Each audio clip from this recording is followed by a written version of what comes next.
It's important. It's loud down here, right? Red light, that's a red line. See the water runs by itself, and I stay 15 minutes just to be sure the water's running. In the afternoon, I come back, I put the bottle, brush it down, this side and that side. Long as I finish all those rooms, I go back over here.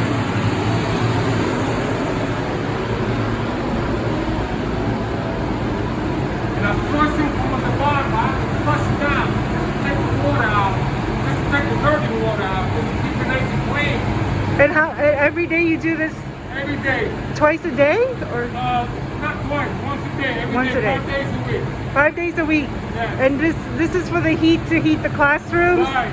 So- Just to keep it, just to go clogged up with the dirt, the dirty water.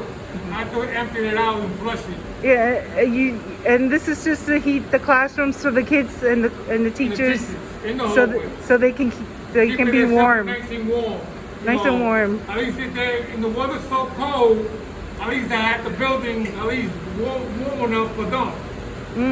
You know, So- to try to at least keep the building nice and warm. Not too hot, even. I try to get at the temperature even. So the kids can Right. have a comfortable place to learn. Correct. That's Correct. awesome. Yes. Thank you for doing this every day at LCCS.